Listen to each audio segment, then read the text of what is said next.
Hey, it's Tony talking CarBiz. Today's vehicle video, I'm going to take a quick spin in this brand new 2021 Toyota Highlander XSE edition. This is the sports edition on the Highlander, so we'll jump in, take it for a spin, and I'll point out some of the great features on the XSE. Let's get started. Okay, before we head out on the road, wanted to point out a couple features up here in the driver's cockpit.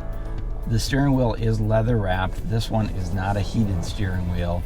And on the left hand side are controls for my information center up in the gauge cluster. Sound system controls, Bluetooth connectivity for my smartphone. And then on the right hand side, cruise control, dynamic radar cruise control, lane departure, and we can also change the radio stations right here. Headlight switches are over here with your LED fog lights, and then over on this side are the front washer and the front wiper controls.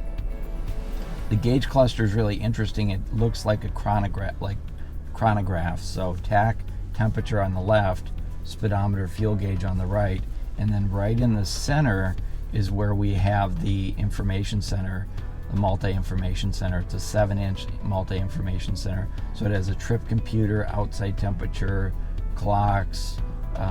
You can set up your safety sense settings there as well, all fingertip controls right from the steering wheel. The center stack on this one, this has the premium audio system, so it's a little over $1,600 for the upgrade. With that, we do get dynamic navigation and also the JBL audio system, which is a really great sound system. There's extra speakers up here in the A-pillars as part of that system.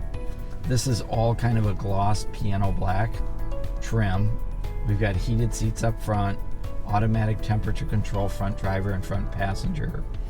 The Highlander does have 3 temperature zones, so left, right, and the rear seat has their own controls. And then this is unique for the XSE, this piece of trim right here. It looks and feels like carbon fiber. It's probably plastic, but it looks really nice, and it extends all the way across the dash.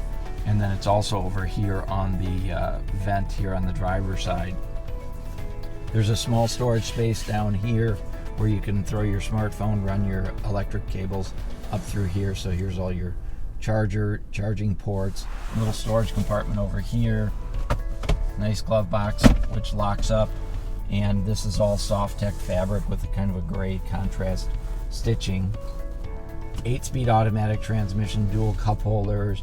Our transmission settings for Eco, Normal, and Sport are down here, and then we have our mud, sand, rock, and snow controls. We're going to keep that in normal controls for driving, and our parking brake. So that really gives you just a quick overview of the driver's cockpit. Let's get going and take it for a ride. Here we go.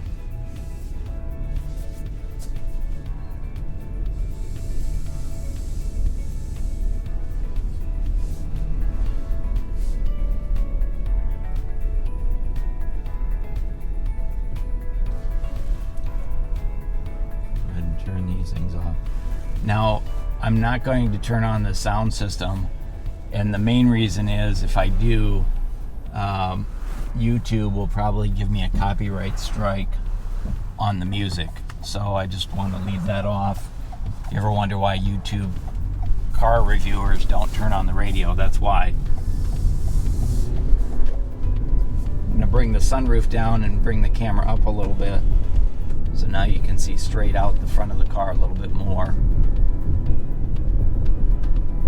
I do attach my GoPro to the sunroof, and that gives me a little bit more light coming in, and it also helps me tilt it up and down so I can change it as I need to.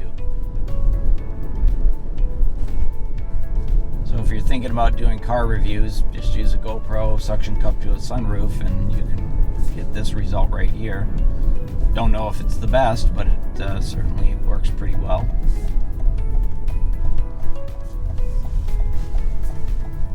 So this is the all-wheel drive version, 3.5 liter V6, 295 horsepower out of this.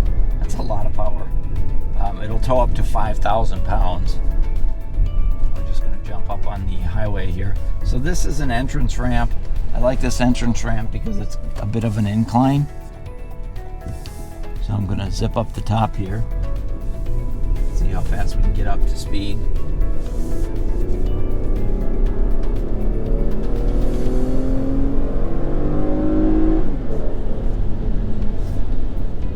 So there we are at 60 before we get onto the road.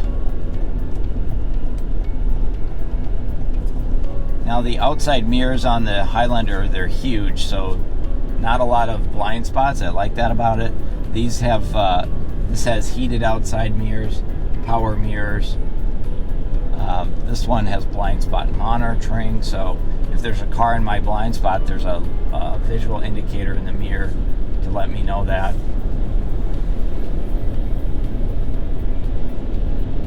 Give a listen to the wind noise.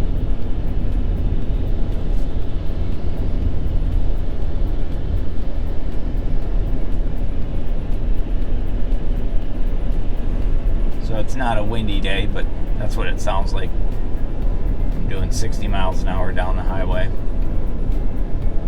Really good visibility out the front, big windows, big side windows, the windshield, no blind spots.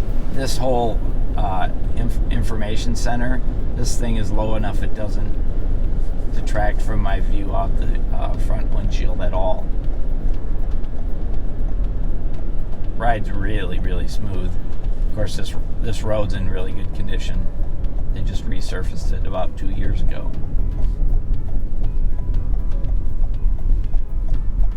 Now the XSE does ride on 20-inch alloy wheels, so it's got a sport tune suspension, so it should be a little bit more stiff without being harsh, so you shouldn't get a lot of body roll out of it. Not getting a whole lot of body roll. The Highlander does not feel as big as it is. I mean, you can get the Highlander in a 7-passenger vehicle, so it certainly has plenty of room inside, but it doesn't feel, to me, it doesn't feel as big as it is. Take a little shortcut here.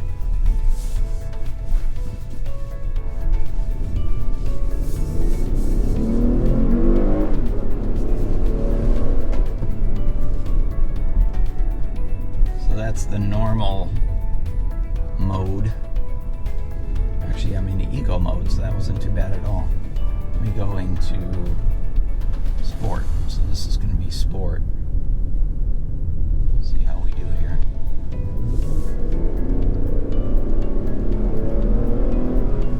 It's almost like it gets to a point where it feels like there's a turbo where it's trying, and then all of a sudden it goes and gets there. So, but it is a normally aspirated 6-cylinder. The combined city highway fuel economy, 23 miles to the gallon.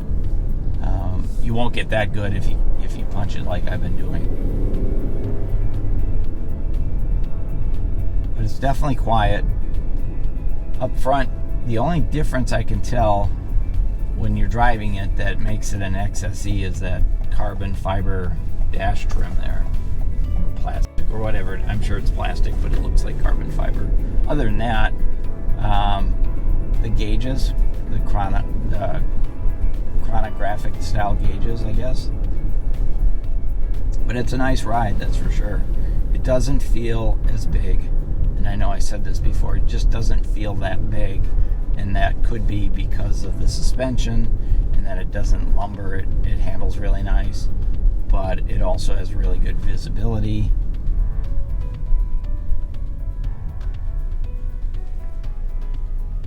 So for a 7-passenger mid-size SUV, it's a pretty nice ride. Of course, it's Toyota quality too. So the gas is, this is gasoline, all-wheel drive, and I think I mentioned it'll tow 5,000 pounds. This one does have the trailer towing package on it, so not a lot of them. It's kind of a hard thing to find right now, but it's a $699 option, $699 option on the Highlander. And part of that, the trailer hitch has kind of a step on it as well on the back, so you can reach the roof rack. And I'll do a separate video on an exterior walk around, so be sure to catch that, and you'll be able to see the differences on the outside. I think the primary differences on the inside are the dashboard, the gauge clusters, and the seats, which of course you can't see right now, but these are a SoftTex Fabric Seat, bucket seat, and they kind of have a black and gray and silver pattern down the center of them. So be sure to catch the walk around video, and you'll see the seats, and you'll see those 20-inch wheels on the outside, a bunch of other great features on the outside. So yeah, I hope you found this video helpful. If you did, go ahead and hit the thumbs up. If you didn't, let me know in the comments what you'd like to see more or different, and I'll do my best to accommodate. This is Tony talking CarBiz. Hey, thanks for watching.